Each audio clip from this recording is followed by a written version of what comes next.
Bonjour à tous et bienvenue sur cette nouvelle vidéo. Aujourd'hui, nous allons parler des documents que doit réunir un propriétaire avant de mettre son bien à la vente, et ceci depuis la loi Allure en mars 2014. Je vous conseille d'avoir un dossier le plus complet possible.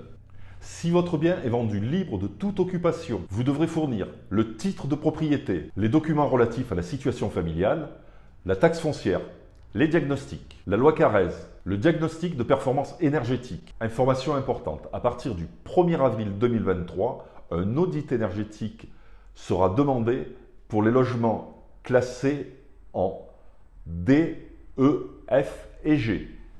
L'état de l'installation électrique, l'état d'installation intérieure gaz, l'état relatif à la présence de termites, l'état des risques naturels et technologiques, l'état mentionnant la présence ou l'absence d'amiante, le constat d'exposition au plomb, un certificat attestant de la conformité de l'appareil de chauffage au bois, un certificat de conformité attestant des installations d'assainissement non collectif.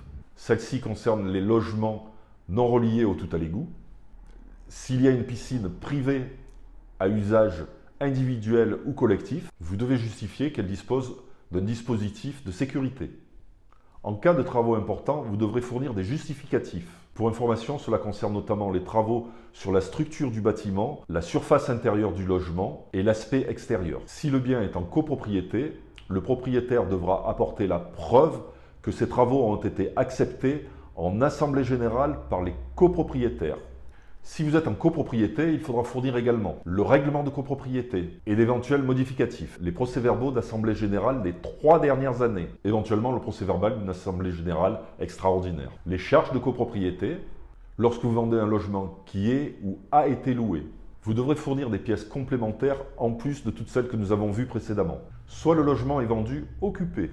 Cela signifie que l'acheteur hérite du locataire en place. Le vendeur doit transmettre à l'acheteur tous les documents concernant cette location, afin de lui permettre de prendre la suite de la gestion du logement. Soit le logement fait état d'un congé pour vente, le vendeur doit fournir une copie du congé pour vente au locataire.